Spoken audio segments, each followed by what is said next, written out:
Hare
भगवरी Vishnudas नाही नाच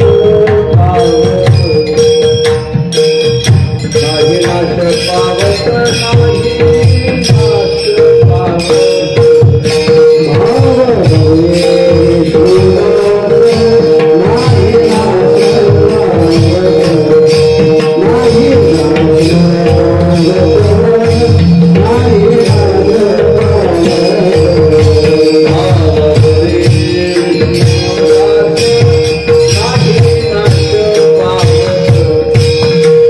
नाही नाच पावत नाही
Baba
Hare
पावत योग भागी घरा येती सर्व शक्ती चालत पित्याचे जे काय धन पुत्रा कोण वंचित पित्याचे जे काय धन पुत्रा कोण वंचित योग भागी घरा येती सर्व शक्ती चालत तुका मने कडे बैसू तुका मने कडे बैसो तेने असो निर्भर योग भाग्य घरा येती सर्व शक्ती चालत पांडुरंगा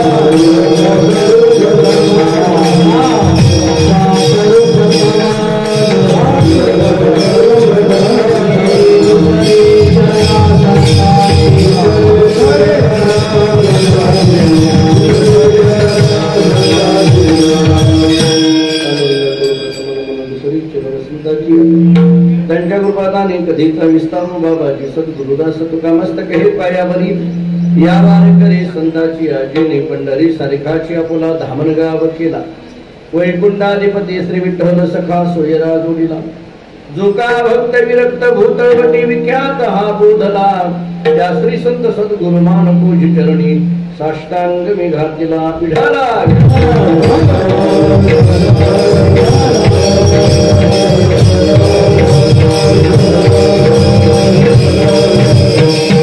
भाववडे विष्णुदास नाही नाश पावत योग भाग्य घरा येती सर्व शक्ती चालत प्रस्तुत कीर्तन सेवेकरिता म्हणजे निरूपणाकरिता प्राप्त असणारा भंग महान भगवत भक्त जगद्गुरु श्री संत तुकाराम महाराज यांचा अत्यंत प्रसिद्ध महत्वाचा वैष्णवांचा विशेष महिमा वर्णन करणारा गोडासा चार चरणाचा अभंग आहे।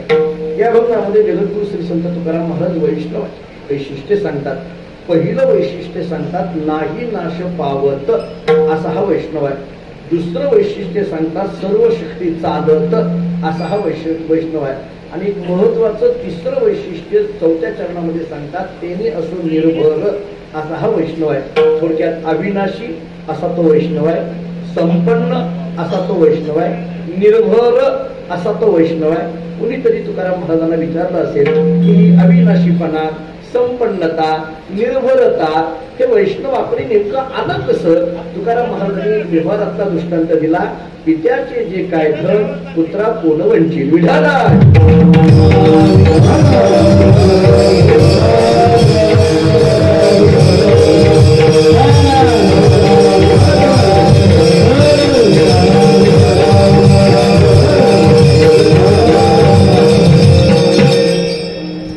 वैकुंठवासी हिरामण तात्या बाळकू शिंदे यांच्या द्वितीय पुण्यस्मरणाच्या निमित्ताने आपण सगळेजण एकत्रित जमलेलो आहोत।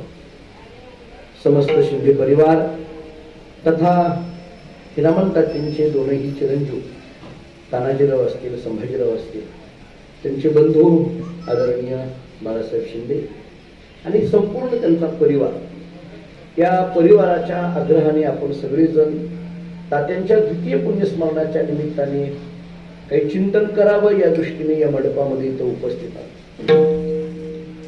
देहू आणि आळंदीच्या मध्ये असलेला हा भाग आहे। ज्ञानोबारायांनी जगद्गुरु तुकोबारायांच्या पदस्पर्शाने पावन झालेला हा सगळा परिसर आहे। ज्या मातीला अध्यात्माचा सुगंध लाभलेला आहे अशी ही माती आहे। आणि अशा एका पवित्र या मातीमध्ये, पवित्र भूमीमध्ये हा एक दिवसीय कीर्तन सोहळा संपन्न होतोय। आपण सगळीच आळंदीहून आलेली सगळीच आदरणीय पूजनीय महाराज मंडळी, या परिसरामध्ये वारकरी संप्रदायाचं काम करणारी आदरणीय सगळी मंडळी, या सर्वांच्या उपस्थितीमध्ये सुरू असणारा हा सोहळा, या अभंगातल्या सगळ्या पदापदांचा विचार माझ्या अल्प वेळेमध्ये किती करता येणं मला शक्य आहे मला माहित नाही, परंतु या अभंगातला एक महत्वाचं पद मला कैलासवासी हिरामण तात्यांच्या संबंधाने विस्तृत पद्धतीने विचार करायचा आहे। अभंग थोडासा नवखा आहे, फारसे शब्द जरी अभंगाचे कानावर फार पडलेले नसले तरी हा अभंग मात्र फार औचित्यपूर्ण अशा पद्धतीचा आहे। त्याचं कारण सांगतो मी आपल्याला। कारण या अभंगातले शब्द असे आहेत, भावबळे विष्णुदास नाही नाश पावत. मला हे सांगायचं आहे, नाही नाश पावत. मला त्याच्यावर एक थोडा विस्तार करायचा. वेळ मिळाली तर सर्व शक्ती चालत याच्यावर एक थोडा विस्तार आपल्याला करायचा आहे. तेने असो निर्भर याच्यावर एक थोडासा विस्तार करायचा आहे. पण या सगळ्याचा मुख्य गाभा जर या अभंगातला कोणता असेल, आपण सगळी जाणती मंडळी आहात, तर या अभंगातलं जे तिसरं चरण आहे ना, पित्याचे जे काय धन पुत्रा कोण वंचित, हा दृष्टांत व्यवहाराच्या दृष्टीने आणि परमार्थाच्या दृष्टीने महत्वाचा आहे. विठाला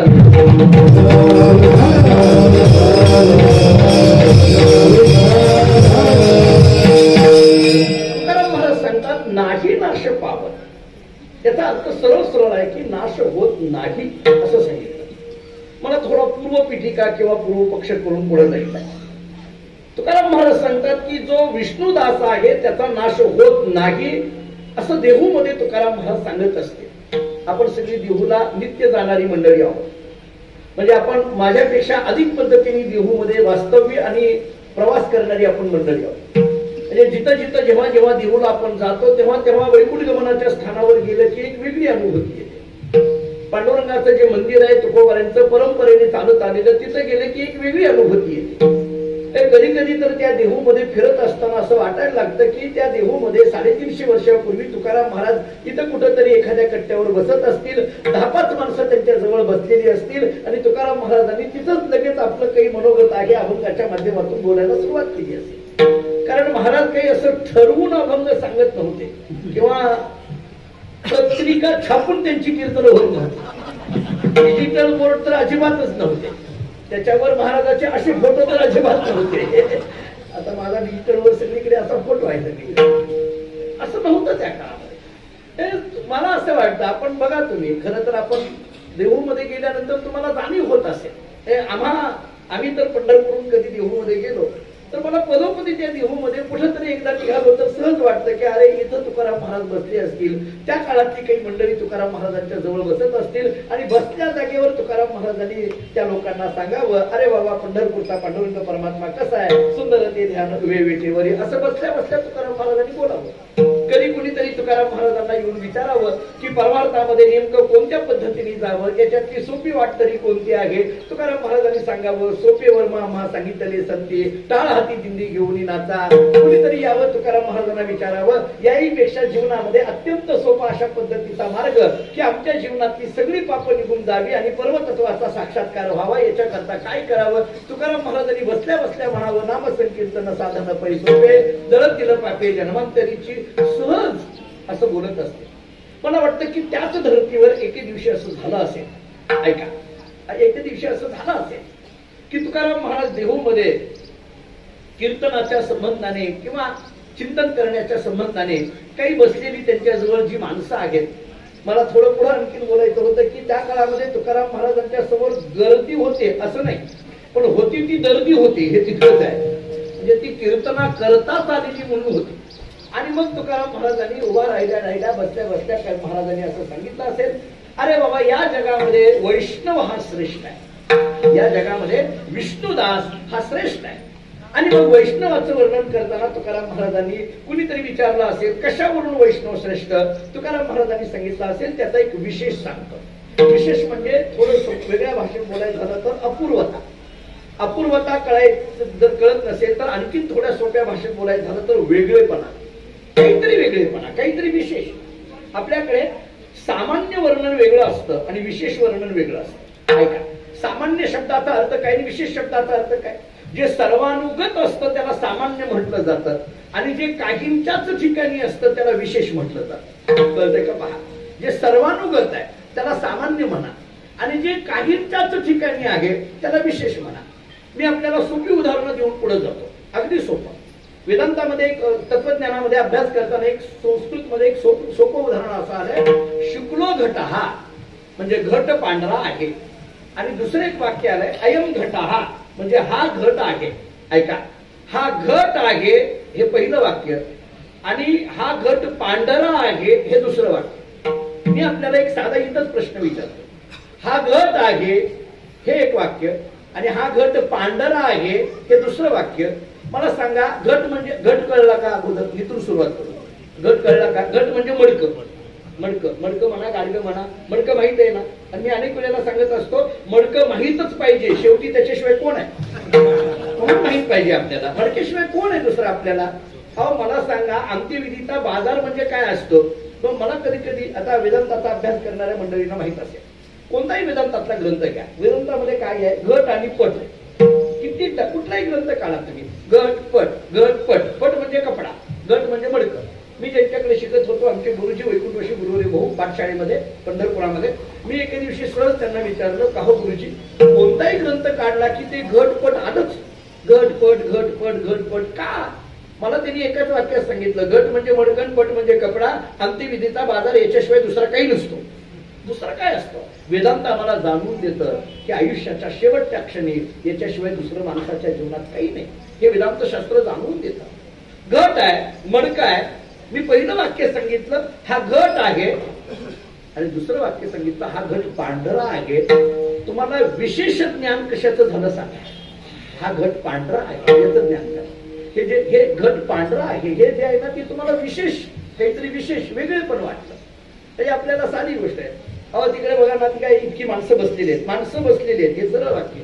अहो त्यात ते एक महाराज आहेत, हे दुसरं वाक्य. म्हणजे आता माणसं बसलेली आहेत ही त्या माणसांचं सामान्य वर्णन, आणि त्यात एक कुणीतरी महाराज आहेत, कुणीतरी गायनाचार्य आहेत, कुणीतरी मृदंगाचार्य आहेत म्हटलं की त्यांचं ते विशेष वर्णन. विशेष म्हणजे काहीतरी वेगळेपणा त्यांच्या ठिकाणी असणं, हा विशेषपणा आहे. मग कुणीतरी म्हणेल, अहो सगळेच कीर्तनकार, तुम्ही कीर्तनकार, ते कीर्तनकार, काय विशेष आहे? नाही नाही, हे कीर्तनकार ऍडव्होकेट आहेत, हा विशेष आहे. असं काहीतरी उगा लोकांना वाटावं म्हणून आम्ही लिहावं लागतंय आम्हाला. काय म्हणजे उगं नाही दिलेलं, खरंच आहे. उगं म्हणजे तुम्हाला वाटेल की काय असंच डिग्री आहे का? नाही, माझ्याकडे आहे डिग्री. पण कुठं तरी बोलता बोलता लोक म्हणतात, अहो सगळे अहो पण हे जरा शिकलेले आहेत, वकील आहेत. कोणतरी म्हणतो हो नाही नाही हे डॉक्टर आहेत, कोणतरी म्हणतो हे नाही नाही इंजिनियर आहेत. म्हणजे याचा अर्थ काहीतरी वेगळेपणा. मला वाटतं की तुकाराम महाराज देहूमध्ये असं उभारून बोलत असतील वैष्णवाबद्दल. आणि मग तुकाराम महाराजांना कुणीतरी विचारलं असेल, अहो काय वैष्णवाकडे असं की तुम्ही त्या वैष्णवांबद्दल, संतांबद्दल, विष्णुदासाबद्दल बोलायला लागलात? तुकाराम महाराजांनी सांगितलं याच्या ठिकाणी एक विशेष आहे. काय विशेष आहे? तुकाराम महाराजांनी पहिला विशेष सांगितला, नाही नाश पावत, हा विशेष सांगितला. काय विशेष आहे? तर यांचा कधी नाश होत नाही, हा विशेष आहे. आता थोडं पुढे आहे का, मी संवादातून कीर्तन करतो. दादा हे बोलल्यानंतर कुणीतरी तुकाराम महाराजांकडे आलं आणि तुकाराम महाराजांना सांगितलं, महाराज तुम्ही जे बोलता ना आता कीर्तनामध्ये, नाही नाश पावत, याच्यावर माझ्या मनात एक शंका आहे. तुम्ही बोलला त्याच्यावर माझ्या मनात एक शंका आहे. तुम्ही जे बोलला ना, मला एक तुम्हाला प्रश्न विचारायचा. त्या श्रोत्यांनी सांगितलं मला तुम्हाला प्रश्न विचारायचा. तुकाराम महाराजांनी सांगितलं विचार. पूर्वीच्या काळामध्ये कीर्तन झाल्यानंतर कीर्तनकार बसायचे आणि श्रोत्यांना विचारायचे, त्याच्यावर तुम्हाला काही शंका असतील तर विचारा. आता कीर्तनकार म्हणजे ती स्टेजलाच लावलेली असते गाडी. खरं तर आता ही नवीन सुरुवात करायला पाहिजे आपण. काय बोलला त्याच्यावर प्रश्न. ते म्हटले मला एक प्रश्न विचारायचा. महाराजांनी विचारलं, विचार बोल काय प्रश्न आहे? तो म्हटला, महाराज तुम्ही म्हणता नाही नाश पावत, या अभंगामध्ये तुम्ही काय म्हणता? नाही नाश पावत. मी ज्ञानेश्वरीचं चिंतन करतोय, रोज ज्ञानेश्वरी वाचतोय. मी ज्ञानेश्वरी वाचत असल्यामुळे, ज्ञानेश्वरीचा अभ्यास करत असल्यामुळे, ज्ञानेश्वरीचा संदर्भ घेऊन माझ्या मनामध्ये तुमच्या या बोलण्यावर एक प्रश्न विचारायचा आहे. आणि बोलता बोलता तो असं म्हणायला लागला महाराजांना. तो म्हटला, तुकोबर आहे, मला असं वाटतंय की बहुतेक तुम्ही ज्ञानेश्वरी वाचत नाही की. तो तुकोबरांना म्हणायला लागला. हे विशेष आहे बरं, ऐका. तो तुकाराम महाराजांना म्हणाला, बहुतेक महाराज तुम्ही ज्ञानेश्वरी वाचत नाही की. बरं आता त्याची तरी काय चूक आहे? अलीकडल्या काळात बरेच महाराज ज्ञानेश्वरी वाचतच नाही, त्याची तरी काय चूक आहे? त्यामुळे एखादंच विचारलं असेल त्यानं, सर्वानु असा पद्धतीचा अनुभव ऐकून त्यानं विचारलं असेल. ते म्हटलं बहुतेक महाराज तुम्ही ज्ञानेश्वरीचं पारायण करत नाही की. तुकोबरांनी सांगितलं, अरे बाबा नाही, आमचा दिवस ज्ञानेश्वरीने सुरुवात होतो. आम्ही ज्ञानेश्वरीचं चिंतन केल्याशिवाय आम्ही पाणी सुद्धा घेत नाही. वारकऱ्याचे नियम सांगताना आपल्याकडे असं सांगितलं जातं, काही नित्य नियमाविन अन्न खायतो. पुढचं तुमच्या तुम्ही लावून घ्या. फार कडक आहे संप्रदायाची तत्वज्ञान किंवा संप्रदायाची तत्व. काहीतरी नियम पाहिजे जीवनाला. मी अनेकदा एक वाक्य सांगत असतो, माणसाचा नियम किती मोठा आहे याच्यापेक्षा सुद्धा तो माणसाचा नियम किती नित्य आहे याला फार महत्व आहे. ऐका, हरिपाठामध्ये रोज ज्ञानोबा आम्हाला सांगतात नित्य नियम नामी ते प्राणी दुर्लभ. कोणते नियम नामी नाही, नित्य नियम नामी. त्यामुळे माणसाचा नियम किती मोठा आहे हे महत्वाचं नाहीये, माणसाचा नियम किती नित्य आहे हे महत्वाचं आहे. मी अनेक वेळेला गमतीने असं सांगत असतो, अलीकडल्या काळात माणसं अशी गमतीची आहेत, माणसं बघून नियम करतात. बघा पडलं हे, माणसं जर बघायला असतील ना तर तास दीड तास याची पूजा चालते, कुठं कुठं गंध लागेल सांगता येत नाही. जर बघायला असतील तर, आणि कोणीच पाहायला नसेल तर हा गंध सुद्धा लावणार नाही अशी परिस्थिती आहे. काही नाही, कधी कधी काही नियम नाही, काही नाही निघाले निघतात. तसं तो तुकाराम महाराजांना म्हणायला लागला, महाराज ज्ञानेश्वरीचं चिंतन तुम्ही करत नाही काय की? सांगितलं नाही बाबा, आम्ही रोज ज्ञानेश्वरी वाचतो. तो म्हटला मग ज्ञानेश्वरीमध्ये सांगत असलेली भाषा आणि तुम्ही बोलत असलेली भाषा याच्यामध्ये विरोध आहे. ते म्हटले काय विरोध आहे? ज्ञानेश्वर महाराज आम्हाला सांगतात उपजेते नाशी, नाशिले पुनरपी दिसे, हे घटिका यंत्र जैसे परिभ्रमेगा. ऐका, ज्ञानेश्वर महाराज सांगतात उपजेते नाशे, नाशिले पुनरपी दिसे. मग जर ज्ञानेश्वर महाराज सांगत असतील उपजेते नाशे, तर तुम्ही आजच्या अभंगामध्ये कसं काय म्हणायला लागलात नाही नाश? तुम्ही म्हणता नाही नाश पावत, आणि ज्ञानेश्वर महाराज म्हणतात उपजेते नाशे. थोडं पुढे बोलू, तुम्ही म्हणता नाश होत नाही, ज्ञानेश्वर महाराज सांगतात नाश होतो. मग त्या महाराजाचं ऐकायचं का ह्या महाराजाचं ऐकायचं? आता जी परिस्थिती आहे ना, कोणता ऐकायचं आम्ही, नेमकं काय करायचं? तुकाराम महाराजांनी त्याच्याकडे पाहिलं. महाराजांना आनंद वाटला का? एक तर माझं ऐकून याला प्रश्न निर्माण झालाय. प्रश्न निर्माण होणं ही जिज्ञासू वृत्तीचं लक्षण आहे. नीट ऐका, प्रश्न निर्माण होणं म्हणजे जाणून घेण्याची इच्छा असते, हे जिज्ञासू वृत्तीचं लक्षण आहे. महाराजांना आनंद वाटला, एक तर हा जिज्ञासू आहे. दुसरा एक आनंद काय वाटला सांग? तुकाराम महाराजांना दुसरा आनंद वाटला की यांनी प्रश्न विचारला, पण आधार कशाचा घेतलाय?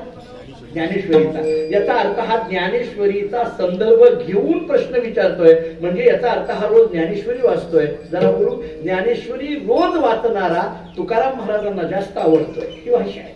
ज्ञानेश्वरी वाचनाला तुकाराम महाराजांना जास्त आवडतोय, म्हणजे तुकाराम महाराजांची आवड ज्ञानेश्वरीचं रोज चिंतन करावं अशी असेल तर मला असं वाटतं, देवाला काय आवडतं न आवडतं ते जाऊ द्या, पण तुकोबरांच्या आवडीची आपण व्हावे याच्याकरता तरी ज्ञानेश्वरी वाचावी, याच्याकरता तरी वाचावी. तुकोबरांच्या आवडीची आपण व्हावे. कमीत कमी तुकोबरांनी आपल्याला म्हणावा हा आपलाय बाबा, आपलाय म्हणून म्हणायचं असेल तर ज्ञानेश्वरी वाचावी, हे तुकोबरांचा आग्रह आहे. तुकोबरा ज्ञानेश्वर महाराजांचं अनुकरण करणं, कितीतरी प्रमाणे मी तुकोबरांची ज्ञानेश्वरी महाराजांच्या संबंधाने असलेली भक्ती व्यक्त करेन. आनंद वाटला. तुकाराम महाराजांनी त्याच्याकडे पाहिलं. आता ऐका, तुकाराम महाराज म्हणतात ठीक आहे, तू प्रश्न विचारला, ज्ञानेश्वरीचा आधार घेऊन विचारला. ज्ञानोबा सांगतात उपजेते नाशे, आणि मी म्हणायला लागलो नाही नाश पावत, हे कसं? असाच प्रश्न हो, देऊ का उत्तर? तुकाराम महाराजांनी विचारलं देऊ का उत्तर? तो म्हटला नाही थांबा, मी फक्त ज्ञानेश्वरीच वाचतोय अशातला भाग नाही, तुमचा गाथाही मी रोज वाचतोय. ऐका आता पुढे जरा, तुमचा गाथाही रोज वाचतोय. आणि बोलता बोलता तो तुकाराम महाराजांना म्हणायला लागला, महाराज बहुतेक तुमचेच अभंग तुमच्या लक्षात नाही काही. ते ऐकून फार हुशार होता बरं का तो गेलेला.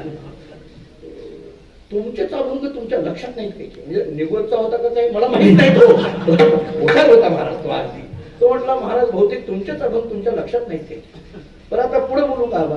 तर त्याची तर काय चूक आहे? बऱ्याच कीर्तनकारांचे कीर्तनाला घेतलेला अभंग लक्षात नसतो, त्याची तर काय चूक आहे? बऱ्याच महाराज लोकांना माहितच नसतं की आपण कीर्तनालाच अभंग कोणता घेतलाय. त्यांना म्हणजे बऱ्याचदा आता ही मंडळी आहे त्यांना माहिती आहे, म्हणजे बऱ्याचदा काही कीर्तनकाराला अभंगावर वरून आणावं लागते.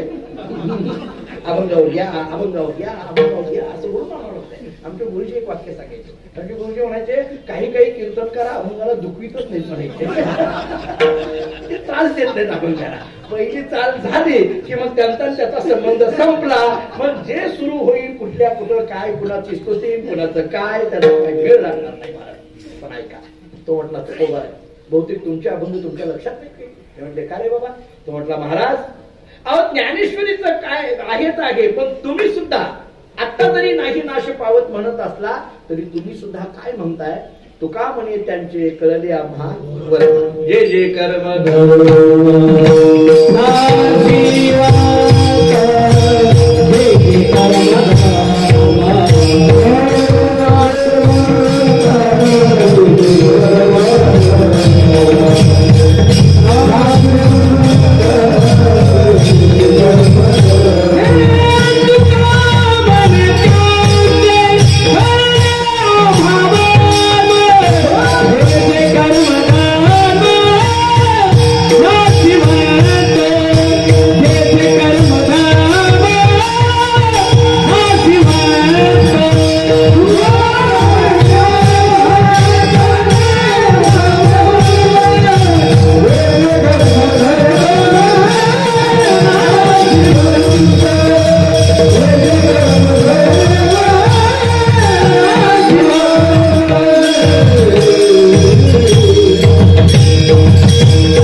जे जे कर्म धर्म नाशिवंत, आणि आजच्या अभंगामध्ये मात्र म्हणता नाही नाश पावत. कसं आहे? एकीकडे म्हणायचं जे जे कर्म धर्म नाशिवंत यत्कृतकं तथा नित्यम, जे जे निर्माण होणार आहे त्याचा नाश होणार आहे तुम्ही म्हणता एका ठिकाणी, आणि एका ठिकाणी मात्र म्हणता नाही नाश पावत. कसं? दोन विरुद्ध प्रमाण तुमच्याच मुखातून आली ना. तुकाराम महाराजांना आनंद वाटला. का? एक तर हा प्रश्न विचारतोय, पण आधार पहिला कशाचा घेतला? ज्ञानेश्वरीचा. दुसरा कशाचा घेतला? काच्याचा. महाराजांना आनंद वाटला. महाराजांनी विचारलं देऊ का उत्तर? तो म्हटला थांबा, मी फक्त ज्ञानेश्वरी गाताच वाचतोय अशातला भाग नाही, मी रामायण वाचून आलो. अरे बर म्हटले, मग रामायणाच्या माध्यमातून तुम्ही बोलत असलेल्या विषयावर माझ्या मनात एक प्रश्न आहे. म्हणजे काय? ऐका, रामायणामध्ये योग वासिष्ठ नावाचं प्रकरण आहे. आता विस्तार खूप आहे पण मला धावतं बोलायचं आहे. योग वासिष्ठामध्ये वशिष्ठ ऋषींनी प्रभू रामचंद्रांना उपदेश केला. अतिशय गोड आहे. माझ्या थोड्या अल्प अभ्यासाने योग वासिष्ठ हे जवळजवळ 32,000 श्लोकांचं आहे. ऐका बरं, आता विषय असा आहे, सांगणारे वशिष्ठ आहेत आणि ऐकणारे कोण आहेत? रामचंद्र प्रभू आहे. मग जरा थोडं मनातला एक भाव सांगू. जर ऐकणारे रामचंद्र प्रभू असतील तर वशिष्ठ ऋषींनी सांगताना सुद्धा त्याच तत्वज्ञानाच्या भूमिकेतून सांगितलं असेल. सांगताना सुद्धा तितक्याच श्रोता बघून वक्ता बोलत असतो. ते काही तिथं असं सांगत बसले नसते, एक नवरा बायको होते त्यांना दोनले असलं नाही, असल्या गोष्टी सांगत बसले नाही वशिष्ठ. वशिष्ठ बघा तुम्ही योग वशिष्ठाची सुरुवात, भ्रमेनाहम भ्रमेनत्वम भ्रमेण उपासको जनाः भ्रमेण ईश्वर भावत्वम भ्रमकुल इदम जगत, असे अनेक श्लोक योग वशिष्ठामध्ये मांडलेले आहेत. आणि मग त्या भूमिकेतून आपल्याला ऐकावं लागेल. माझा एक म्हणणं नेहमीच आहे, बघा पटतंय का नाही. चांगदेव 65 ऐकायची असेल तर चांगदेवांच्याच भूमिकेमध्ये जावं लागेल. असं नाही करणार, कारण ते चांगदेव 65 म्हणजे सोपी नाहीये. ज्ञानोबा चांगदेवांना उपदेश करतात म्हणजे चांगदेवजी सामान्य नव्हते, हे कळत नाही आपल्याला बऱ्याचदा. काही माणसं अशी कट्ट्यावर वगैरे बसून बोलता म्हणतात काय त्या चांगदेव कोरा होता, त्याला काही कळत नव्हतं, त्याला काही समजत नव्हतं, कोरं पत्र पाठवलं. ते काही कोण म्हणतात ज्यांना 2 तास कीर्तनामध्ये बसू वाटत नाही ते चांगदेवाची वापर करतात. चांगदेवजी म्हणजे सोपे होते का? 1400 वर्ष तपश्चर्या सामान्य आहे का? 1400 ते तुम्ही एकदा कधीतरी चांगदेवांचं चरित्र वाचा, मग कळेल. वेदांतांनी उत्तर असं दिलंय, मन आणि विक्षेप ज्यांचा निघून गेलेला आहे, आवरण नावाचा दोष आणखी ज्यांचा निवृत्त झालेला नाहीये, आवरण नावाच्या दोषाच्या निवृत्ती करता जे संत ज्ञानेश्वर महाराजांना शरण गेले ते योगी चांगदेवजी. इतकं वर्णन केलं. विस्तार खूप आहे. चला, योग वशिष्ठामध्ये वशिष्ठांनी प्रभू रामचंद्रांना या मृत्यूच्या संबंधाने एक श्लोक सांगितलाय. काय सांगितलंय? ऐका. वशिष्ठ असं सांगतात, अरे रामा, सहैव मृत्युर्व्रजती सहैव मृत्युर्निषिदती गत्वा सुदीर्घ मध्वानम सह मृत्युर्निवर्तते. शब्द जरा बारीक आहे का? सहैव मृत्युर्व्रजती सहैव मृत्युर्निषिदती गत्वा सुदीर्घ मध्वानम सह मृत्युर्निवर्तते. वशिष्ठ रामाला सांगतात, रामा, मृत्यू माणसाच्या कायम बरोबर आहे. सकाळी झोपेतून उठल्याबरोबर तो आपल्या शेजारीच असतो. आपण स्नान करायला निघालो आपल्या बरोबरच असतो. आपण नाश्ता करायला बसलो आपल्या बरोबरच असतो. आपण ऑफिसमध्ये निघालो आपल्या बरोबरच असतो. दिवसभर ऑफिसमध्ये काम करतो आपल्या बरोबरच असतो. माघारी आपण येऊ लागलो आपल्या बरोबरच असतो. आपण एखाद्या कार्यक्रमात गेलो आपल्या बरोबरच असतो. आपण एखाद्या ठिकाणी जाऊन बसलो आपल्या शेजारीच असतो. बघू नका, दिसत नसतो. माणसं लगेच जवळच्या माणसाला बघतात. तसं नाही, कायम बरोबर आहे. याच्या पुढचं भाषा सांगू, गत्वा सुदीर्घ मध्वानम. त्याला किती जरी दूर नेऊन सोडायचं म्हटलं तरी मृत्यूपासून सुटका होत नाही. माझ्यापेक्षा ज्येष्ठ मंडळी आपण आहात. गरुड आणि गरुडाच्या आईची कथा जवळजवळ सगळ्यांना माहिती आहे. ते गरुड आपल्या आईला एका लांब कपारीमध्ये घेऊन गेला म्हणे, मृत्यूपासून वाचवण्याकरता म्हणून. फार लांब घेऊन गेला, खूप लांब घेऊन गेला आणि त्या कपारीमध्ये एका झाडावर आपल्या आईला ठेवलं आणि शांतपणे डोळे झाकून बसला. आता इथं मृत्यू येणार नाही असं त्याला वाटलं. अशी डोळे झाकून बसल्याबरोबर यमदेवता तिथं आली, जय हरी म्हटली. ते गरुडाने विचारलं, तू इथं कसं काय? ते म्हटले, तुझ्या आईचं मरण इथंच दिलं होतं. मला प्रश्न पडला होता इथं आईला कोण घेऊन येणार, तू घेऊन आला म्हणून जय हरी, बाकी काही नाही. तू काम सोपं केलं. मृत्यू सुटत नाही. कितीतरी दूर सोडायचं म्हटलं तरी सोडता येत नाही. त्याच्यापासून दूर जायचं म्हटलं तरी जाता येत नाही. कधीही त्याच्यापासून पाणी वाटत नाही. त्याच्यापासून कितीही दूर जायचं म्हटलं तरी जाता येणार नाही. लांब सोडाय आपल्याकडे आपण बघा, मी एक साधं उदाहरण देतो. आपण प्रापंचिक मंडळ, मांजर किती लांब सोडा बरोबर. तुमच्याकडली पुण्याकडली येतात का नाही? आमच्या पंढरपूरची मांजर येतात. तुमच्या पुण्याकडली कशी आहेत मला माहित नाही, कुठेही नेऊन सोडा. मृत्यूला किती दूर नेऊन सोडायचा प्रयत्न करा, त्याच्यापासून सुटता येत नाही. त्यामुळे मृत्यू कायम बरोबर आहे. ऐका आता, जर मृत्यू कायम बरोबर आहे असं योग वशिष्ठ म्हणजे रामायण सांगत असेल तर तो मनुष्य म्हणायला लागला तो बरा आहे, तुम्ही कसं काय म्हणता नाही नाश पावला. महाराजांना आनंद वाटला. का? यांनी प्रश्न विचारला. पण पहिला आधार कशाचा आहे? ज्ञानेश्वरी. दुसरा आधार गाथ्याचा. तिसरा आधार रामायणाचा.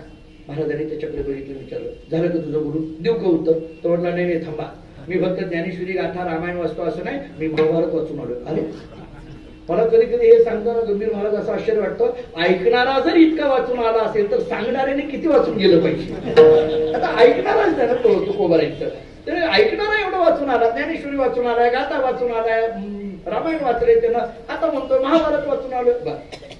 का रे बाबा काय प्रश्न आहे महाभारतातून? तो म्हटला महाराज महाभारतामध्ये दाखला म्हणजे काय, एक सगळ्यांना माहित असलेलं प्रकरण आहे तेवढं मांडतो. काय झालं म्हणे, ते यक्ष प्रश्नाचं प्रकरण आहे. ते तहान लागली धर्मराजाला, पाणी आणण्याकरता पाठवलं तर या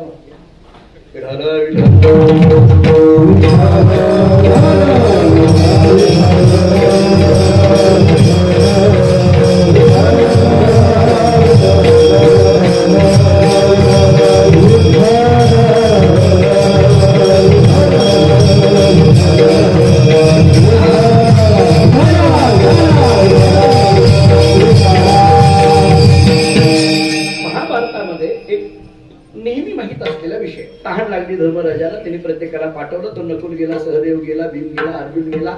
तिथं प्रश्न विचार, ते पाणी पिण्याचा प्रयत्न केला. तिथून एक आवाज येत होता, प्रश्नाची उत्तरं द्यावी लागतील. यांनी दिली नाही, ते मेले किंवा मूर्छित पडले.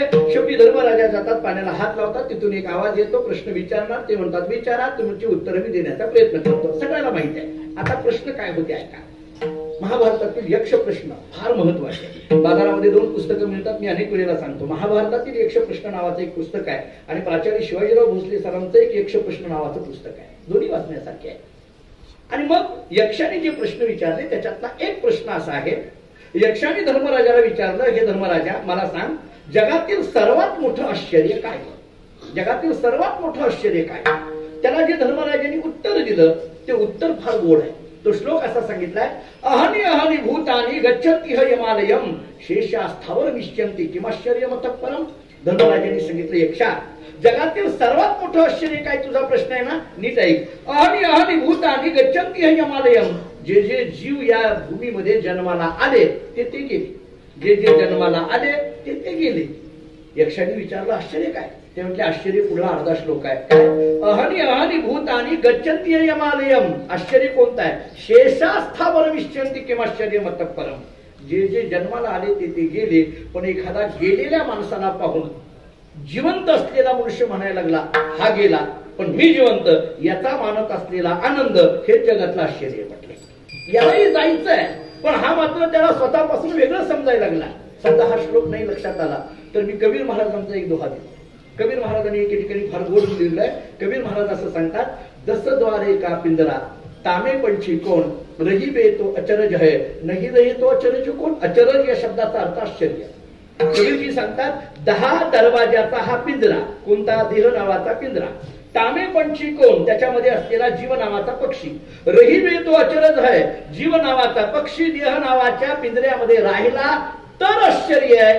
जीव नावाचा पक्षी देह नावाच्या पिंजऱ्यातून उडून गेला तर कशाचं आश्चर्य आहे? का? आलाय म्हटल्यानंतर तो जाणार आहे. समजा याच्यावरही फारसं नाही आपलं मन समाधान झालं तर एक साधं व्यवहारातून माणसं बोलता बोलता फार गमतीने बोलतात. आपले कोणतरी पाहुणे जर ऍडमिट असतील अतिदक्षता विभागामध्ये आणि ते बघायला जाऊन दुसरे पाहुणे आले, आपण निघालो तेवढ्यात आपली पाहुण्यांची गाठ पडते अगदी त्या हॉस्पिटलच्या पायऱ्यावर. आपण विचारतो कुठे गेलता? राहू ते आपले पाहुणे नाहीत का, त्यांना भेटायला गेलो. मी तिकडेच निघालो. मग आपण त्यांना विचारतो तुम्ही जाऊन आला? कस काय कस काय? तर तो आलेला माणूस काय हो आणखीन जिवंत आहे तो करायला तर बघा हे मला बोलायचं आहे की नाही आपली बोली भाषा. तो म्हणतो अहो एवढं मोठं ऑपरेशन झालं पण ओके, एवढा मोठा अपघात झाला पण आहे, डॉक्टरनी सांगितलं होतं 24 तासाची मुदत पण आता 24 तास उलटून गेले तरी सुद्धा आहे बघा. याचा अर्थ त्याला हे माणूस जिवंत आहे याचं आश्चर्य वाटतं. माणूस मरण हे आश्चर्य नाहीये. जन्म म्हटलं की मृत्यू ठरलेला आहे पण माणूस जिवंत राहणं हे आश्चर्य आहे. मग जर जन्म म्हटलं की मृत्यू हा ठरलेला असेल महाभारत सांगतोय, यक्ष प्रश्न सांगतात, तर तो ऋषी म्हणायला लागला तुकोबार आहे, तुम्ही कसं काही अभंगात म्हणायला लागला नाही नाश याचा अर्थ त्या माणसाने प्रश्न विचारला. तुकोबारांना आनंद वाटला, प्रश्न विचारला, पण पहिला संदर्भ कशाचा घेतला? ज्ञानेश्वरी, दुसरा गाथ्याचा, तिसरा रामायणाचा आणि चौथा महाभारताचा. तुकाराम महाराजांना वाटायला लागलं, अरे वा, हा ज्ञानेश्वरी वाचून आलाय, गाथा वाचून आलाय, ज्ञानेश्वरी रामायण वाचून आलाय, महाभारत वाचून आलाय. तुकाराम महाराजांनी त्याच्याकडे पाहिलं आणि विचारलं, झालं का तुझं बोलून, देऊ का उत्तर? तो म्हटला नाही नाही थांबा, मी साहित्याचा अभ्यास, हे वाढायला लागलं आता भरपूर. हे तो म्हटलं मी जरा साहित्याचा अभ्यास करून आलोय, मला माहिती आहे, म्हटले पुण्या परिसरात कीर्तन आहे, साहित्य वाचून आलं पाहिजे, बरीचशी मोठी मोठी मंडळी आलेली आहेत, म्हणून साहित्याला सांगितलं, मी नाही सांगितलं, त्याला सांगितलं. तो म्हटला जरा साहित्याचा दाखला देतो. आता त्यानं साहित्याचा दाखला काय दिला? साहित्य त्यानं जे सांगितलं, आता साहित्य वेगवेगळ्या पद्धतीने हिते नस हा साहित्य हा, असं साहित्याची व्याख्या केली जाते. साहित्य वाचून आलं म्हणजे काय? ऐका, आता थोडासा एक वेगळा दाखला देतो. साहित्यामध्ये वेगवेगळे मोठमोठे लेखक होऊन गेले.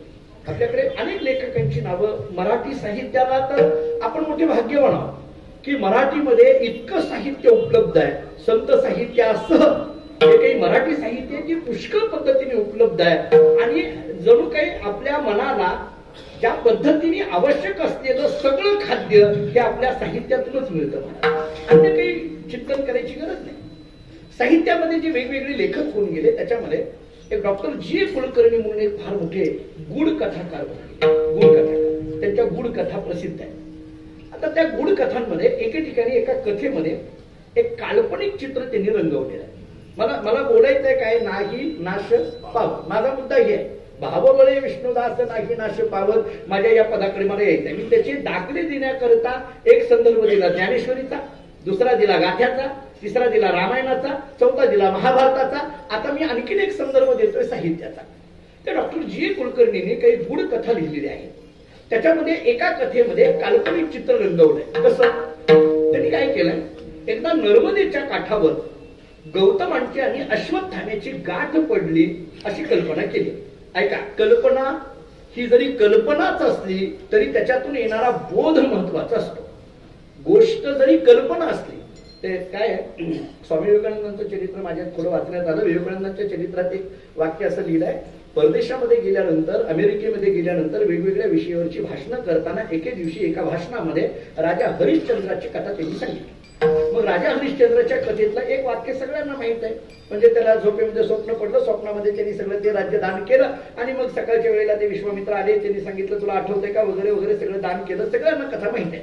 आणि मग ते राजा हरिश्चंद्रांनी स्वप्नात दान केलेलं जे होतं त्याला स्वप्न पडलं, ते जागृतीत त्यानं मान्य केलं, सगळं राज्य सोडलं, ते काशीला वगैरे गेला वगैरे सगळं आहे हे सांगितलं. व्याख्यान संपल्यानंतर अमेरिकेतली एक स्त्री, एक लेडी उठून उभा राहिली आणि स्वामी विवेकानंदांना म्हणायला लागली, स्वामीजी तुम्ही तुमच्या व्याख्यानामध्ये ही जी गोष्ट सांगितली, राजा हरिश्चंद्राची जी गोष्ट सांगितली, मला वाटतं की ही निव्वळ कल्पना आहे, हे काही खरं नाहीये. ऐका, आता त्या बाईचं बोलणं, ते हे काही खरं नाहीये, हे उगी एक कल्पना आहे. स्वामीजीने काय उत्तर द्यावं, काय उत्तर द्यावं? स्वामीजीने तिच्याकडे बघितलं आणि सांगितलं, बाई तू म्हणते ना ही निव्वळ एक कल्पना आहे, म्हणजे हे काय खरं आहे काय, हे थोतांड आहे असं म्हणणाऱ्या बाया तेव्हापासून आजपर्यंत आहेत. हे जाऊ दे आता पुढचं, काही काही होतं तसं. तर स्वामीजींनी तिला इतकं गोड उत्तर दिलं. स्वामीजींनी सांगितलं, बाई तू म्हणते ना ही एक कल्पना आहे, तुझ्या म्हणण्याप्रमाणे ही कल्पना असेलही, पण इतक्या चांगल्या कल्पना सुद्धा माझ्या भारत देशात निर्माण होतात, हे माझ्या भारत भूमीचं वैशिष्ट्य आहे. एवढी कल्पना अन्य देशाला सुचते का? ही कल्पना जरी असली तरी त्याच्यातून निघालेला बोध किती गोड आहे, त्याच्यातून निघालेला अर्थ हा किती गोड आहे. तू म्हणते खरं तर आमची वास्तवता आहे, आमची श्रद्धा आहे, हे सगळं आहे, त्याची काही खुणं, त्याची काही चिन्ह आजही आमच्या डोळ्यासमोर आहेत.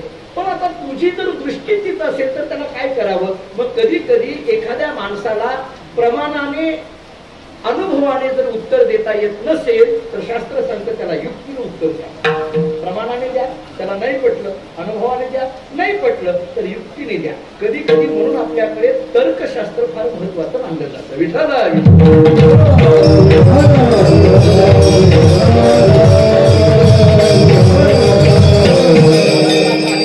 असं वाटायला लागलं, तत्वज्ञानाच्या अभ्यासापेक्षा सुद्धा आजच्या काळात तर्कशास्त्राची जास्त गरज आहे. कारण अलीकडे तत्वज्ञान लवकर लोकांना पचत नाही. तर्कशास्त्र सांगितलं की, कारण तर्काने चालणारी मंडळी कुठेतरी दिसून येतात. असं जाऊ द्या. आता ती जी कल्पना सांगितली त्या कल्पनेमध्ये असं सांगितलंय, अश्वत्थामा आणि गौतमाची गाठ पडली. गाठ पडली आणि गाठ पडल्यानंतर अश्वत्थाम्याच्या चेहऱ्यावरचं दुःख पाहून, चिंता पाहून गौतमाला आश्चर्य वाटलं. गौतमाने विचारलं, अरे बाबा तुला काय दुःख आहे? खरं तर तू चिरंजीव आहे, सप्त चिरंजीवामध्ये तुझा प्रथम क्रमांक लागतो. मग जर तू सप्त चिरंजीवामध्ये मुख्य असशील, याचा अर्थ तू चिरंजीव आहे, म्हणजेच मृत्यूचं दुःख तुला नाहीये. जर मग मृत्यूचं दुःख नसेल तर माणसाच्या जीवनात दुसरं दुःख राहते तरी कोणतं? कारण सगळ्यात मोठं दुःख माणसाच्या जीवनात असतं ते मृत्यू. भय कशाचं असेल तर मृत्यूचं, चिंता कशाची असेल तर मृत्यूची. मग जर सगळ्यात मोठं दुःख जर मृत्यूचं असेल आणि तेच दुःख जर तुला नसेल, कारण तुला तो वर प्राप्त झाला, तरीही तू जर दुःखी दिसत असेल तर याचं कारण काय? तुला कसलं दुःख आहे रे? अश्वत्थामेने उत्तर काय दिलं गेलंय का? अश्वत्थामेने सांगितलं, गौतमा तुझ्या दुःखाला अंत आहे पण माझ्या दुःखाला अंतच नाही. तुझ्या दुःखाला अंत आहे, माझ्या दुःखाला अंत नाही. गौतमाने विचारलं, तुला दुःख तरी कसलं आहे? अश्वत्थामेने सांगितलं, मी मरत नाही हेच दुःख आहे, बाकी काही नाही.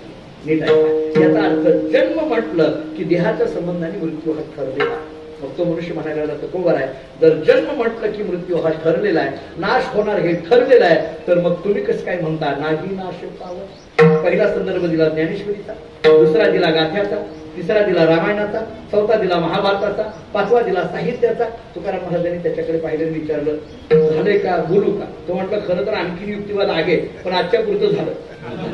आता माझ्याकडे 11 मुद्दे आहेत पण माझ्याकडे सांगायला तेवढी वेळ नाही. आणि दुसरी महत्वाची गोष्ट, सगळंच एका कीर्तनात सांगायचं नसतं असं तुम्ही आम्हाला सांगितलं. म्हणजे आम्ही तुमचं नाही तसं नाही, पण आम्ही तुमचे अनुकरण करणार आहे. आम्ही लहान आहोत वयाने, कारण सगळं जर एका कीर्तनात सांगितलं तर परत कोण बोलवायला लागलंय. म्हणून आम्ही आपलं वडील जे करते त्यामुळे त्या पद्धतीने चला.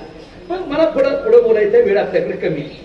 आता जे मुद्दा मांडला तुकाराम महाराजांनी त्याच्याकडे पाहिलं, सांगितलं बाबा तू घेतलेली शंका बरोबर आहे, तुझा प्रश्न बरोबर आहे, पण तू या अभंगाकडे बघताना जरा नीट बघ. मी म्हणतोय नाही नाश पावत, परंतु ते कोणाच्या संबंधाने बोलतोय? विष्णुदासाच्या. हे जे बोलणं आहे ते कोणाला? विष्णुदास नाही नाश पावत. आता हा विष्णुदास शब्द म्हणजे नेमकं काय? वैष्णव. वैष्णव म्हणजे काय? संत म्हणजेच भक्त. आणि संतांचं वर्णन करताना ज्ञानेश्वरीमध्ये 2च शब्दामध्ये पण इतकं गोड वर्णन केलंय, मला तर असतं की याच्यापेक्षा लक्षण असू शकत नाही. ज्ञानोबारांनी 2च शब्द वापरले. संत कोण आहेत? आत्मज्ञानी चोखडी. संत जे माझी रूपणी ते पुढचं जाऊ द्या, पण आत्मज्ञानी चोखडी, आत्मस्वरूपानुभूतीमध्ये जे आहेत त्यांना संत म्हटलं जातं. आता थोडा वेदांतातलं एक वाक्य सांगतो. ज्यांना आत्मानुभूती प्राप्त होते त्यांना देहाचं काहीही ममत्व राहिलेलं नसतं. कारण देह नव्हे मी हे सरे विठ्ठल या भूमिकेमध्ये गेलेले असतात. चाणक्य नीतीतला एक श्लोक सांगतो.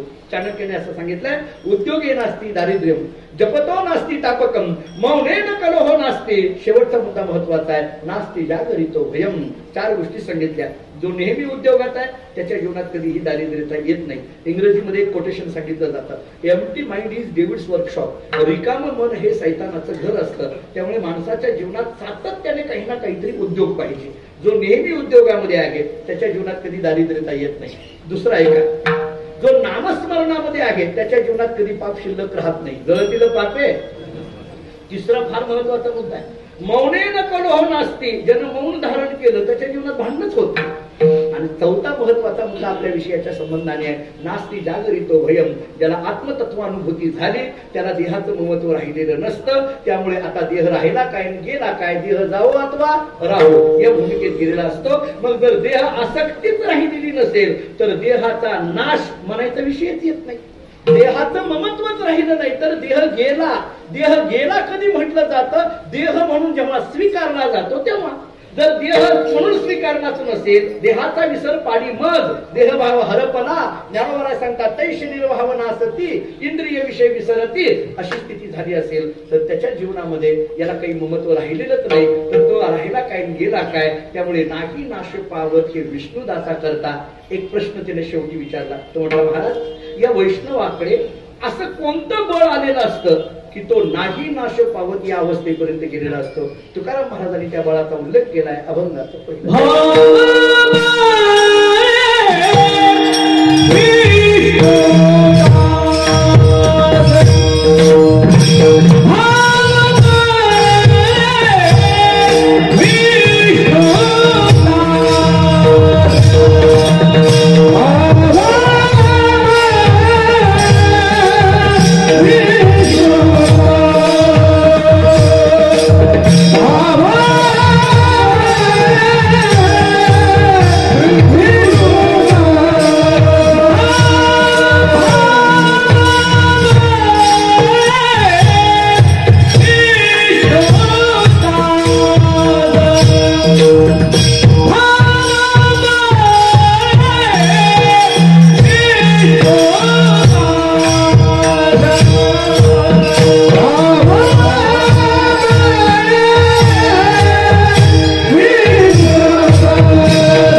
विष्णुदास नाही नाश पावत योग भाग्य घरा येते सर्व शक्ती चालत विठाला विठाला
महाराजांनी त्याला सांगितलं बाबा नाही नाश पावत मी म्हटलो पण कोणाकरता म्हटलो विष्णुदासा करता म्हटलो वैष्णवाच्या ठिकाणी नाही नाश पावत या अवस्थेपर्यंत जाता येतं त्यांनी कोणतं बळ वापरलं तुकाराम महाराजांनी एकाच वाक्यामध्ये किंवा एका शब्दामध्ये त्या बळाचा उल्लेख केला भाव बळे विष्णुदास अभंगाच्या पहिल्या चरणातला पहिला शब्द आहे भाव हे भावाचं बळ भाव भाव म्हणजे तरी नेमकं काय भाव या शब्दाची व्याख्या तरी नेमकी काय करता येईल वेगवेगळ्या पद्धतीने भावाचं चिंतन केलं जातं भक्तिशास्त्राने केलेला भावाचा विचार वेगळा आहे समाजशास्त्राने केलेला भावाचा विचार वेगळा आहे एका एका वाक्यात पुढे उत्तर लिहून पुढे जातो भक्तिशास्त्राने असं सांगितलंय प्रेमनस्तु प्रथम अवस्था हा भावा हा याचं उत्तर देताना असं सांगितलंय प्रेमाची पहिली अवस्था त्यालाही भाव म्हटलं जातं आणि प्रेमाची उच्चतम अवस्था त्यालाही भाव म्हटलं जातं ऐका दोन्ही शब्द सांगतो प्रेमाची पहिली अवस्था त्यालाही भाव म्हणा प्रेमाची उच्चतम अवस्था त्यालाही भाव म्हणा एका वाक्यात उत्तर द्यायचं झालं तर भक्ताच्या अंतःकरणामध्ये प्रेम निर्माण झालं देवाविषयी आणि तो भक्त देवाकडे गेला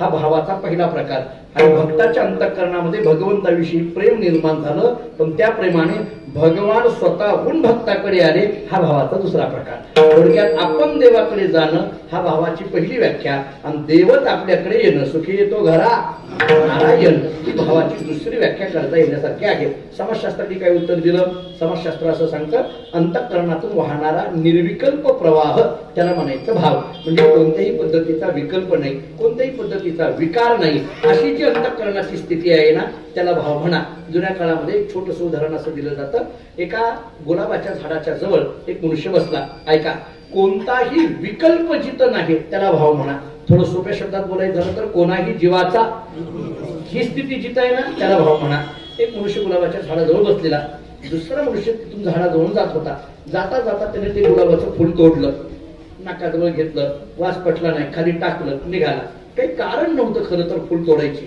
काही माणसाचे हात ग बसत नाही याचं उत्तर एकच आहे हस्तवांचिती खेळा असं नाथरायांनी उत्तर दिलेलं आहे पायवांचिती गती हस्तवांचिती खेळा रूप पाहो या डोळा उदरवांचिती पूर्ण अन्न इंद्रियांची सगळी स्थिती सांगितली हस्तवांचिती खेळा बऱ्याचदा मागचा माणूस पुढच्या माणसाला डवचत राहत असतो बघा काही ना काही डवचत राहतो आपल्याकडे अलीकडल्या काळात मुद्दा पटला की टाळी वाजवायची सवय अलीकडे निघाली त्या आम्ही नाशिक भागात गेलो एका ठिकाणी कीर्तनाला गेलो तिथे एका माणसाला मुद्दा पटला की चापट मारायची सवय होती स्वतःच्या पाठीवर नाही, दुसऱ्याच्या जवळच्या. दुसऱ्याच्या माणसाचे किती अवघड असणार. काही काही वेळेला काही माणसाचे हात गप बसत नाहीत, कधी कधी असं होतं. आता इकडं गुरुजी आहेत, गंभीर गुरुजी आहेत, इकडे आबा आहेत, त्यांना दोघांनाही माहित असेल की बकवाद वाजवताना धुमाच्या बाजूला कणिक लावली जाते आणि त्या धुमाच्या जवळ बसलेली जी माणसं असतात ना पलीकडली, मग ती कणिक उडत राहते, वाजवताना कणिक उडत राहते. जवळ बसलेला माणूस गप बसत नाही, उडलेली कणिक गोळा करतो. त्याला काही ते काम दिलेलं नसतं बरं का. म्हणजे जसं आपल्याकडे गायन करा, कीर्तन करा, तसं ते कणिक गोळा करा असं काम नाही. पण त्याचे हात गप बसत नाही. मग ते आम्ही कीर्तन करत असतो, ती गोळा केलेली कणिक गप बसत नाही. त्या कणकीचं कुत्र बनव, मांजर बनव चालू केलं, त्याच्या हात गप बसत नाही. महाराजांची भाषा. यानं ते गुलाबाचं फुल तोडलं, नाकाजवळ घेतलं, वास पटला नाही, पायाखाली टाकलं, पुढे निघाला. पुढे गेल्यानंतर त्या गुलाबाच्या झाडाजवळ बसलेला जो मनुष्य आहे, त्या गुलाबाच्या फुलाला म्हणायला लागला, का रे फुला, तुला त्या माणसाने तोडलं, नाकाजवळ घेऊन गेला, त्याला ते वास पटला नाही, खाली टाकलं, तुडवलं, निघून गेला. तू त्या माणसाला शाप दिला असशील, कारण तुला तोडलं, पायाखाली तुडवलं, शाप दिला असशील. त्या गुलाबाने काय उत्तर दिलं आहे का? त्या गुलाबाने असं सांगितलं, नाही, मी माझ्या सुगंधामध्ये एवढा मग्न आहे की मी झाडावर आहे का कोणाच्या डोक्यावर आहे का कोणाच्या पायाखाली आहे याच्याशी मला काही घेणं देणं नाही. मी माझ्या सुगंधामध्ये मग्न आहे. त्याला शाप देण्या इतका मत्सर शिरायला माझ्या अंतःकरणात जागाच नाही. पण माणसा, तू तुझं हृदय प्रेमाने इतकं मोकळं ठेवलं की त्याच्या द्वेषाशिवाय काहीच भरलं नाही म्हटले. अशी स्थिती आहे आज माणसाच्या अंतःकरणाचा जर विचार केला तर ही स्थिती आहे. त्यामुळे कुठल्याही पद्धतीचा विकल्प नसणं याला भाव, कुठल्याही पद्धतीचा विकल्प नाही त्याला भाव म्हटलं जाईल. आता या भावाच्या बळाने, आता भावाचे प्रकार सांगताना भक्तिशास्त्र भावोदय, भावसंधी, भावशाबल्य आणि भावशांती असा 4 पद्धतीने भावाच्या प्रकाराचा विचार केला जातो. आता हा भाव शब्द असा गमतीचा आहे, म्हणजे 2-3 पद्धतीने वापरला जातो. बघा, म्हणजे काही वाटून घेऊ नका, पण इतलीच उदाहरणं देतो. एखादा मनुष्य जर अंतःकरणपूर्वक रोज भगवंताचं दर्शन घेत असेल, रोज अंतःकरणपूर्वक रोज सकाळी उठतोय, देवाला जातोय, या ठिकाणी पूजापाठ वगैरे करतोय, असं जर करत असेल तर बसलेले लोक काय म्हणतात, बघा याचा फार भाव चांगला आहे, बरं रोज देवाला जातोय, याचा काय भाव चांगला आहे, रोज देवाला जातो. म्हणजे रोज देवाला जाणं, तिथं काय शब्द आला, भाव. आता कधी कधी आमच्याकडे गावाकडे, बरं आमच्या भागात तर फार परिस्थिती आहे, तुमच्याकडे मला माहित नाही, आमच्याकडे गावाकडे काय होतं, जे भजन रोजच्या रोज पंचपदीचं भजन ना, मग 8 वाजताचं भजन 9 वाजल्या तरी भजन सुरूच होईना. म्हटले का, पकवाजा येईना, पकवाजा येईना. त्यातलंच एक जण म्हटलं, अलीकडे ती पकवाजा भाव खायला लागला, म्हणून म्हटलं कीर्तन करायला लागल्यापासून असं असं नाही, गावात तर जमतं गोष्टी, अलीकडे फार भाव खायला लागलाय. म्हणजे भाव हा शब्द इथंही आला.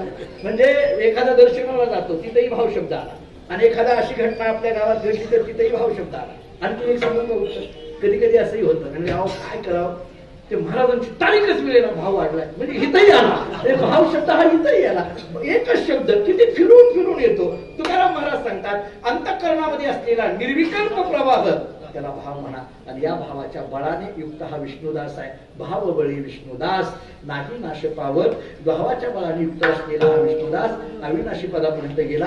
कुणीतरी विचारलं, महाराज आता अविनाशी पदापर्यंत तो गेला, म्हणजे अविनाशीत्व हे योगाच्या माध्यमातून साध्य करता येत असतं. म्हणजे याचा अर्थ त्याच्याकडे योगातल्या काही रीतिसिद्धी प्राप्त झाल्या म्हणून तो तिथपर्यंत गेला. तुकाराम महाराजांनी सांगितलं, त्याला योगाच्या रीतिसिद्धी प्राप्त करायची गरज नाही. अरे तो इतका भक्तिमान पुरुष आहे की योगाच्या रीतिसिद्धी स्वतःहून त्याच्याकडे आल्या. अभंगाचं योग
योगातील भाग्य स्वतःहून चालत आली. योग भाग्य घरा येती सर्व शक्ती चालत. धावता दृष्टांत 1 मिनिटामध्ये देतो. माझ्याकडे अगदीच कमी वेळ असल्यामुळे दोन्ही प्रमाण फक्त लावून देतो. दुसऱ्या चरणामध्ये महाराजांनी असं सांगितलं, योगाधिक भाग्य स्वतःहून त्याच्याकडे येतात. एकनाथ महाराजांकडे असं सांगतात की एके दिवशी एक मनुष्य योगी गेला म्हणे एकनाथ महाराजांकडे. आणि एकनाथ महाराजांकडे गेला आणि योगी म्हणायला लागला की महाराज की मला तुमच्याबरोबर काही चर्चा करायची आहे. नाही महाराज तुमच्याबरोबर वादविवाद करायचा आहे. एकनाथ महाराजांनी सांगितलं कशा करता? तर म्हटलं मी योगी आहे, तुम्ही भक्त आहेत. योग मार्ग हा तुमच्या भक्तीपेक्षा श्रेष्ठ आहे, योगी हा श्रेष्ठ आहे, हे मला सगळ्यांना दाखवायचं आहे. त्याच्याकरता वादविवाद करायचा आहे. एकनाथ महाराजांनी सांगितलं त्याच्याकरता वादविवाद करायची काय गरज आहे? मी सगळ्या पैठणवासियांना सांगतो की माझ्यापेक्षा तुम्ही श्रेष्ठ. संपलं. ज्याला जे पाहिजे ते दिलं की भांडण होत नाही. साधं वाक्य हे व्यवहारातलं. म्हणजे तुम्हाला मी ते तुम्ही सांगतो ना हे श्रेष्ठ आहे. तो म्हटला नाही नाही नाही आपण वादविवाद करायचा. ऐकेच ना तो. महाराज म्हणजे ठीक आहे आज मुक्काम कर, सकाळी आपण सगळं काय असेल ते बघू. संध्याकाळच्या वेळेला एक खोली दिली, त्या खोलीमध्ये त्याला विश्रांतीची व्यवस्था केली. आता तो योगी त्याच्या त्या रीतीसिद्धी मूर्ती, त्याच्या ते पूजेचं साहित्य सगळं आपापलं बरोबर असतं. महाराज बघा ते आपापलं सगळं बरोबर असावं. खरं तर आपलं सगळं बरोबरच असावं. आता अलीकडल्या काळामध्ये आम्ही काही बघा पूर्वी आता ही जुनी मंडळी आहेत. शास्त्री महाराज माझ्याकडे दादा जुनी मंडळी की पूर्वी कसं सगळे आपली आपली पूजेची पिशवी आपला आपला गंध सगळं. आता आम्ही अलीकडे आमच्या वारकरी बघतो ना बघा चंद्रभागेतून आल्यानंतर गोपीचंद एकाचा, बुक्का दुसऱ्याचा, आरसा तिसऱ्याचा, पाणी चौथ्याचं, कपाळी याचं. गंधही बरोबर नसतो.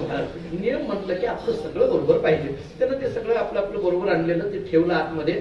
विश्रांती घेतली. पहाटे 3 वाजता उठायचं, स्नान करायचं, रिद्धिसिद्धींची त्या मूर्त्यांची पूजा वगैरे करायची. पहाटे 3 वाजता उठला. उठून पाहतोय तर त्या खोलीमध्ये रिद्धिसिद्धीच्या मूर्त्याच नाही. हे मूर्त्या कुठे गेल्या? घाबरला एकदम आणि इकडे तिकडे बघायला लागला. शेवटी त्यानं ती खिडकी उघडली खोलीची आणि अंगणात पाहिलं. आश्चर्य असं अंगणामध्ये लख प्रकाश पडलेला. आणि त्याच्या पुढचं आश्चर्य एकनाथ महाराजांच्या त्या अंगणामध्ये त्या रिद्धिसिद्धी कोणी पाणी वाहतंय, कोणी सडा टाकतंय, कोणी रांगोळ काढतंय, कोणी झाडून काढतंय. ही सगळी कामं त्या रिद्धिसिद्धी करत होता. तो मोठा आश्चर्य वाटलं. तो धावत गेला, त्या रिद्धिसिद्धींच्या पाया पडला. अरे यांना एकनाथ महाराजांना जिंकायचं ते तुमच्या जोरावर, म्हणजे तुमच्यामुळं मी यांच्या बरोबर जिंकायची तयार आहे. तुम्हीच फुटला. आता हे लढायचं कसं? असं झालं नाही म्हटलंय. कसं काय हे असं कसं काय? तुम्ही कसं काय इथं कामं करायला लागलात? ऐका रिद्धिसिद्धीने काय उत्तर दिलं. रिद्धिसिद्धीने सांगितलं बाबा आम्हाला प्राप्त करण्याकरता तुला साधना करावी लागते. आम्हाला प्राप्त करण्याकरता तुला साधना करावी लागते. पण आमच्या ठिकाणी रिद्धित्व आणि सिद्धित्व यायचं असेल तर आम्हाला संतांच्या घरची सेवा करावी लागते. योग भाग्य घरा येते. सर्व शक्ती चालत स्वतःवर होऊन या सगळ्या गोष्टी इथं चालत आल्या. महाराजांना एकाने विचारलं महाराज रिद्धी सिद्धी सरळ आता काळात नको, वेळ आपल्याकडे फार कमी आहे. म्हणजे तुमच्यापेक्षा मला घाई आहे. तुम्हाला घाई असते हे नेहमीच, आज मला घाई आहे. याच्यात एक वाक्य सांगून पुढे जातो. काय झालं? योग भाग्य घरा येते. मी त्याचे कारण सांगतो नंतर. मला काय आहे ते सांगतो शास्त्री महाराज. तर योग भाग्य घरा येते. रिद्धी सिद्धी सगळ्या त्यांच्याकडे स्वतःहून येतात. त्यांनी विचारलं का हो? हे देवाच्या दासी आहेत ना. रिद्धी सिद्धी कोणाच्या दासी आहेत? देवाच्या ना. मग देवाच्या दासी संतांकडे कसं काय? हे संतांच्या दासी कसं काय झाल्या? जे देवाचं आहे ते संतांकडे आलं कसं काय? वैष्णवाकडे आलं कसं काय? तुकाराम महाराजांनी त्याला सांगितलं काय झालंय तुझं? तुला एक व्यवहारातला कायदा माहित नाही म्हटले. एक व्यवहार माहित नाही. ते म्हटले काय? अरे व्यवहारात नियम असा आहे, पित्याचे जे काय धन पुत्रा कोण वंचित. बघा हे किती का सांगा. पित्याचे जे काय धन पुत्रा कोण वंचित. सोप्या शब्दात बोलू, वडिलांचं जे असतं ते सगळं मिळतं कुणाला? मुलाला. हे सरळ आहे, कोणी सांगेल. वडिलांचं जे आहे ते सगळं मुलाला मिळतं. आणि तो पुढे बोलू, मुलानं वडिलांचं ऐहिक तर घ्यावं पण पारमार्थिकही घ्यावं. ऐहिक तर ठीक आहे, ऐहिक तर तुला कागदोपत्री येणारच आहे, पण पारमार्थिक सुद्धा वडिलांचा जो वारसा आहे तो घ्यावा. आमच्याकडे कर्नाटकात एक पद्धत आहे. आमचा शिशी परिवार तिकडे जास्त आहे तुम्हाला माहिती आहे. आमच्याकडे कर्नाटकात एक पद्धत आहे. जर कुणी वारकरी गेला तर त्याच्या अंत्यविधीला आमच्या घरातलं कुणीतरी हजर राहायचं. कोणी मी असेल, वडील असेल, भाऊ असेल, काही असेल, कोणीतरी हजर राहायचं. का?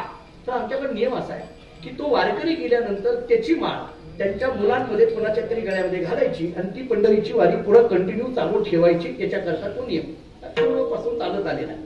एकदा मी गेलो, एका अंत्यविधीला मला वडिलांनी पाठवलं. मी गेलो, ती माळ घेऊन हातात बसलो. त्यांना 4 मुलं होती. म्हणलं कोण येतंय आता ही माळ घ्यायला? ते कोणीच येईना, थोरला येईना, मधला येईना, धाकटा येईना, कोणीच येईना. त्याच्यातल्या एकाने सांगितलं महाराज तुम्हीच घेऊन जा. बंगला तुला माळ मला होय असं नाही. वडिलांचं मुलाकडे यावं पण सगळं यावं. पित्याचे जे काय धन पुत्रा कोण वंचिल. तुकाराम महाराज सांगतात आता हा जसा दृष्टांत आहे की पित्याचे वडिलाचं जे आहे ते सगळं मुलाला मिळतं, तसं भगवंताचं जे आहे ते सगळं संतांना मिळतं. का? कारण संतांच्या दृष्टीने भगवान कोण आहेत? विठ्ठल माय बाप पुरुष, विठ्ठल भगिनी आणि भ्राता, किंवा कृष्ण माझी माता, कृष्ण माझा पिता. त्यामुळे परमात्मा आई वडील असल्यामुळे हे सगळं त्यांना मिळतं. पित्याचे जे काय धनपुत्रा कोण वंचिल. आता वैष्णव एवढ्यावर थांबत नाही. सगळ्यात महत्वाचं एक वैष्णवाचं लक्षण सांगितलं की तो वैष्णव भगवंताच्या कडेवर असल्यामुळे आता निर्भर आहे. अभंगाचं शेवटचं चरण तुका म्हणे कडे पैसा, तुका म्हणे कडे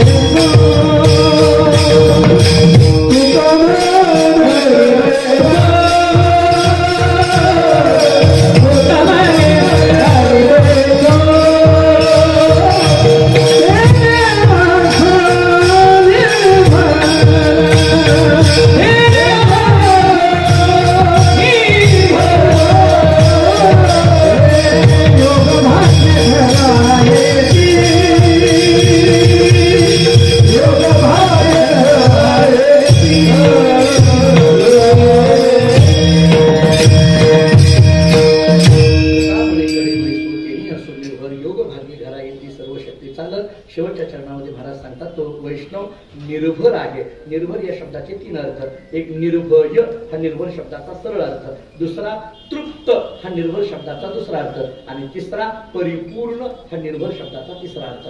त्यामुळे हे जे वैष्णव आहेत निर्भय आहेत, भयरहित आहेत असं म्हणा, किंवा तृप्त आहेत असं म्हणा, किंवा परिपूर्ण आहेत असं म्हणा. त्यामुळे वैष्णव कसा आहे? नाही नाश पावत. एक अभंगाच्या पहिल्या चरणाचा उत्तरार्ध नाही नाश पावत, अभंगाच्या दुसऱ्या चरणाचा उत्तरार्ध सर्व शक्ती चालत, आणि अभंगाच्या चौथ्या चरणाचा उत्तरार्ध तेने असो निर्भर. असा तो वैष्णव आहे. तो वैष्णव कसा आहे? भाव बळे विष्णुदास, नाही नाश पावत, योग भागी घरा येते, सर्व शक्ती चालत. ज्ञानेश्वर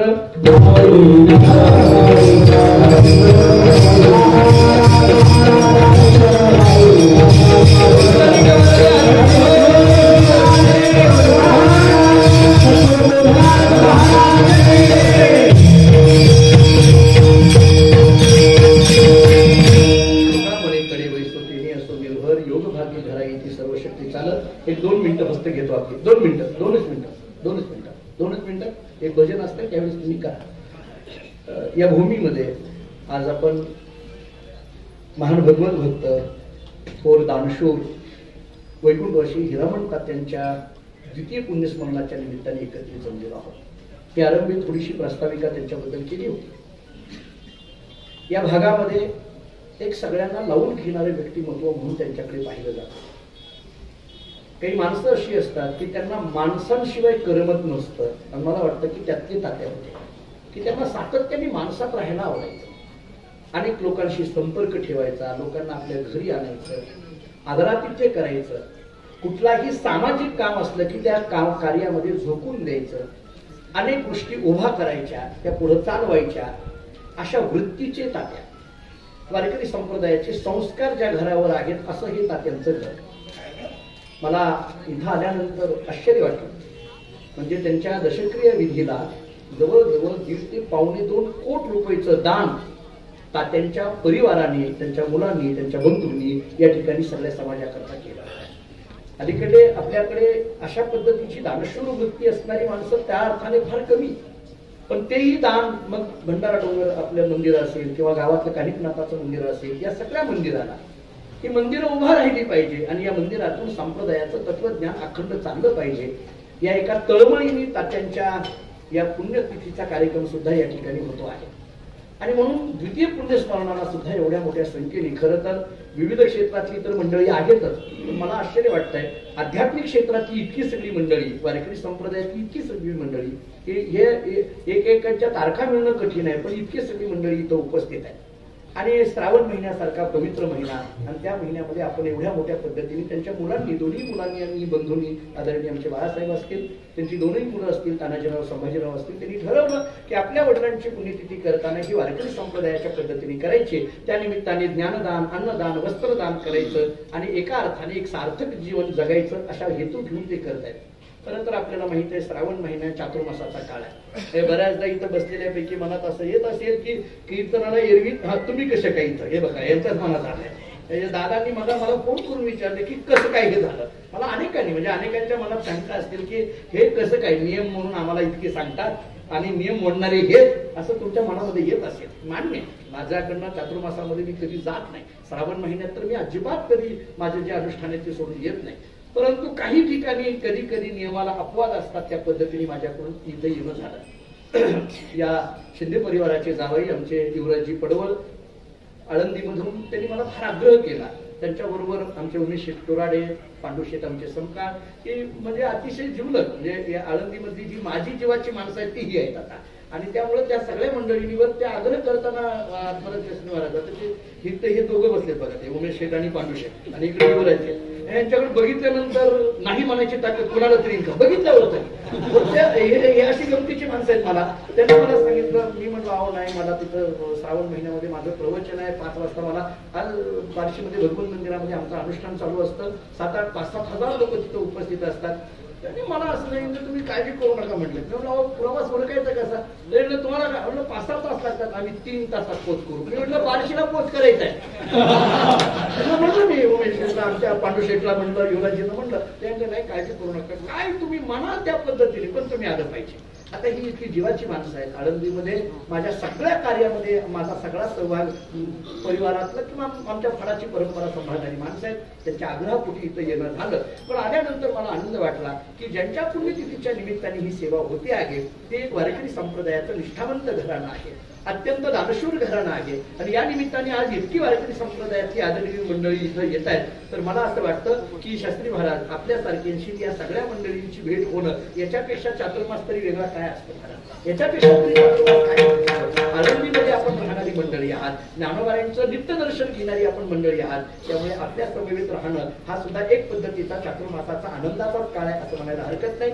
परंतु तिथं वेळेवर पोहोचणं हे तितकंच गरजेचं असल्यामुळे अगदी वेळेत कीर्तन सेवा करण्याचं जेवढं काही मला माहित आहे, सगळा अभंग माझ्याकडून सोडविणं झालं नाही. कारण नागी नाशक पावत या पदावर आपण विस्तार केला. जरी राहिलेले 3 चरणाचा फक्त धावता का होईना पण अर्थ मी सांगण्याचा प्रयत्न केला.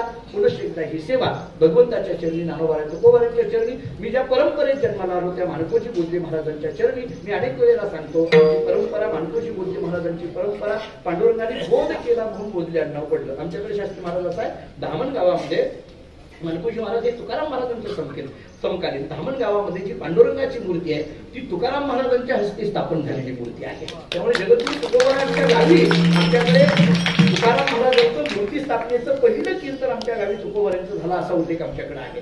आजही ती जागा आमच्याकडे पवित्र मानली जाते, ज्या जागेवर तुकोबारा उभारून कीर्तन करतात.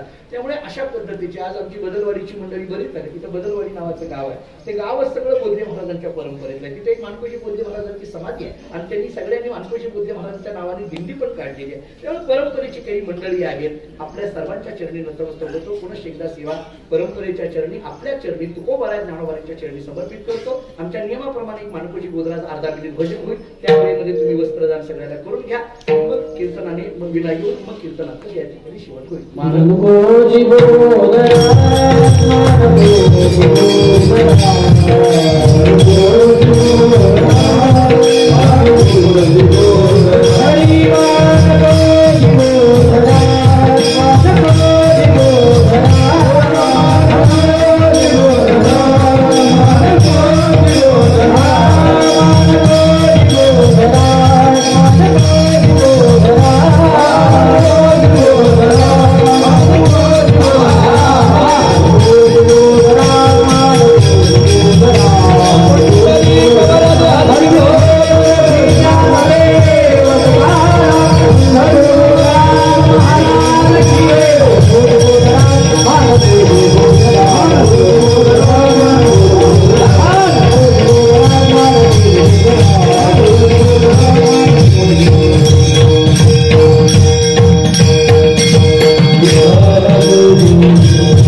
जगद्गुरु तुकाराम